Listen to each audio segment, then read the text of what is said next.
Hello, and welcome to Lost Tales from the Past, where we unearth and resurrect long-forgotten stories, giving them new life. Today's journey takes us back to February of 1949, where I found and dusted off a copy of the Avon Fantasy Reader. In it, we find an early story from Fritz Leiber called The Man Who Never Grew Young. It's about a man who, well, you'll figure it out as you listen. If you've not heard the name Fritz Leiber, please click on the link to his Wikipedia page I've put in the description. He's most famous for his Swords and Sorcery Lankhmar series, featuring Fafhrd and the Grey Mouser. If you're a fan of fantasy and haven't read these, please do yourself a favor and check them out. For now, though, sit back, relax, and get ready for The Man Who Never Grew Young by Fritz Leiber. Maud is becoming restless. Often towards evening she trudges to where the black earth meets the yellow sand, and stands looking across the desert until the wind starts. But I sit with my back to the reed screen and watch the Nile. It isn't just that she's growing young. She is wearying of the fields. She leaves their tilling to me and lavishes her attentions on the flock. Every day she takes the sheep and goats farther to pasture. I have seen it coming for a long time. For generations the fields have been growing scantier and less diligently irrigated. There seems to be more rain. The houses have become simpler, mere walled tents, and every year some family gathers its flocks and wanders off west. Why should I cling so tenaciously to these poor relics of civilization? I, who have seen King Cheop's men take down the Great Pyramid block by block and return it to the hills. I often wonder why I never grow young. It is still as much a mystery to me as to the brown farmers who kneel in awe when I walk past. I envy those who grow young. I yearn for the sloughing of wisdom and responsibility, the plunge into a period of love-making and breathless excitement, the carefree years before the end. But I remain a bearded man of 30-odd, wearing the goatskin as I once wore the doublet or the toga, always on the brink of that plunge, yet never making it. It seems to me that I have always been this way. Why, I cannot even remember my own disinterment, and everyone remembers that. Maud is subtle. She does not ask for what she wants, but when she comes home at evening, she sits far back from the fire and murmurs disturbing fragments of song, and rubs her eyelids with green pigment to make herself desirable to me, and tries in every way to infect me with her restlessness. She tempts me from the hot work at midday, and points out how hardy our sheep and goats are becoming. There are no young men among us any more. All of them start for the desert with the approach of youth, or before. Even toothless, scrawny patriarchs uncurl from their grave holes, and hardly pausing to refresh themselves with the food and drink dug up with them, collect their flocks and wives and hobble off into the west. I remember the first disinterment I witnessed. It was in a country of smoke and machines and constant news. But what I am about to relate occurred in a backwater where there were still small farms and narrow roads and simple ways.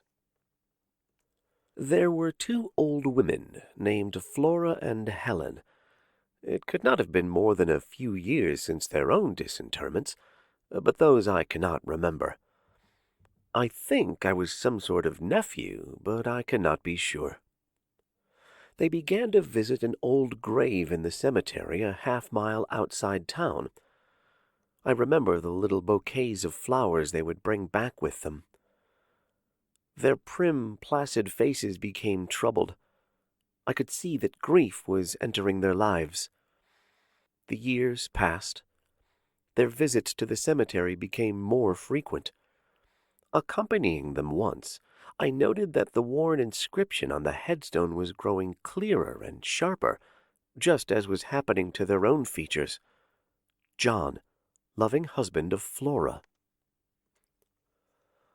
Often Flora would sob through half the night, and Helen went about with a set look on her face.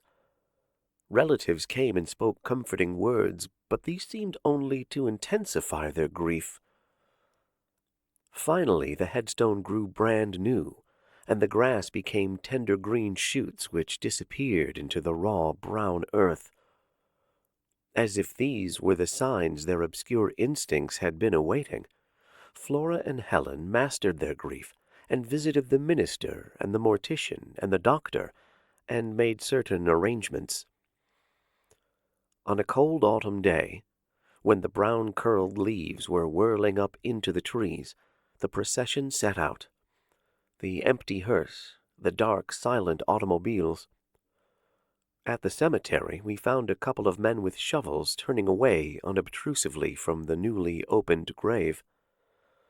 Then, while Flora and Helen wept bitterly, and the minister spoke solemn words, a long, narrow box was lifted from the grave and carried to the hearse.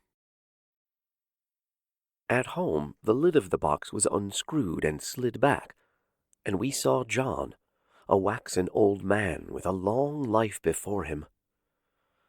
Next day, in obedience to what seemed an age-old ritual, they took him from the box, and the mortician undressed him and drew a pungent liquid from his veins and injected the red blood. Then they took him and laid him in bed. After a few hours of stony-eyed waiting, the blood began to work. He stirred, and his first breath rattled in his throat.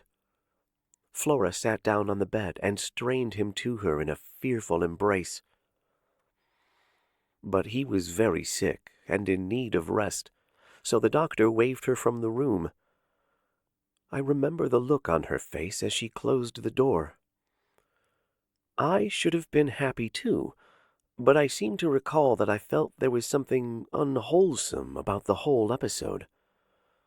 Perhaps our first experiences of the great crises of life always affect us in some such fashion. I love Maud. The hundreds I have loved before her in my wanderings down the world do not take away from the sincerity of my affection. I did not enter her life, or theirs, as lovers ordinarily do, from the grave or in the passion of some terrible quarrel. I am always the drifter. Maud knows there is something strange about me, but she does not let that interfere with her efforts to make me do the things she wants. I love Maud, and eventually I will accede to her desire. But first I will linger a while by the Nile, and the mighty pageantry conjured up by its passage. My first memories are always the most difficult, and I struggle the hardest to interpret them. I have the feeling that if I could get back a little beyond them, a terrifying understanding would come to me, but I never seem able to make the necessary effort. They begin without antecedent in cloud and turmoil, darkness and fear. I am a citizen of a great country, far away, beardless and wearing ugly, confining clothing, but no different in age and appearance from today. The country is 100 times bigger than Egypt, yet it is only one of many. All peoples of the world are known to each other, and the world is round, not flat, and it floats in an endless immensity dotted with islands of suns, not confined under a star-speckled bowl. Machines are everywhere, and news goes round the world like a shout, and desires are many.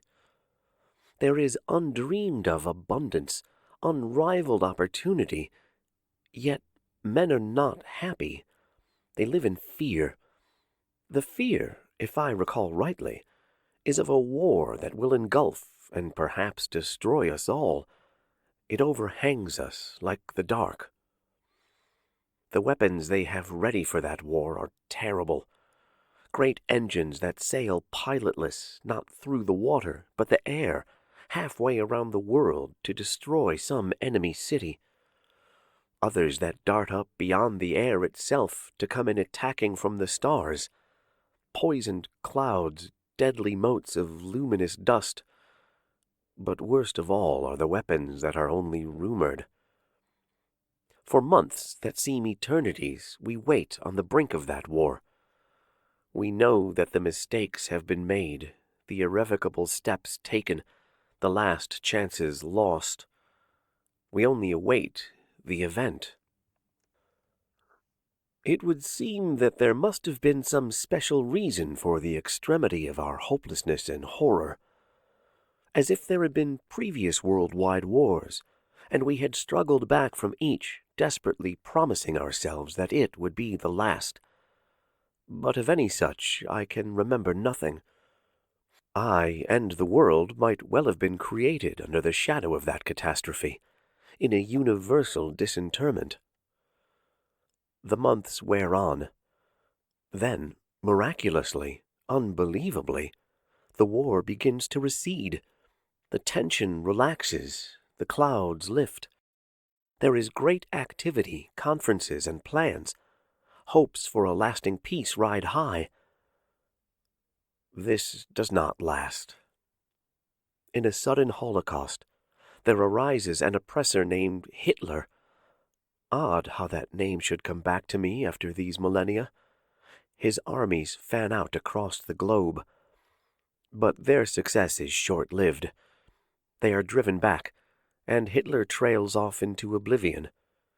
In the end, he is an obscure agitator, almost forgotten. Another peace, then, but neither does it last. Another war, less fierce than the preceding, and it too trails off into a quieter era. And so on.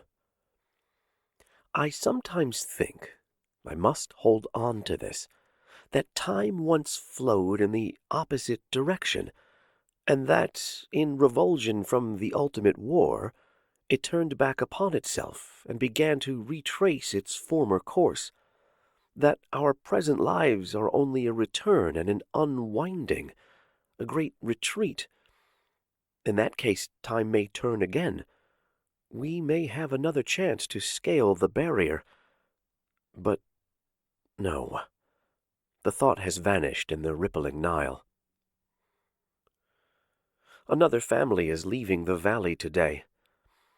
All morning they have toiled up the sandy gorge, and now, returning perhaps for a last glimpse to the verge of the yellow cliffs, they are outlined against the morning sky, upright specks for men, flat specks for animals.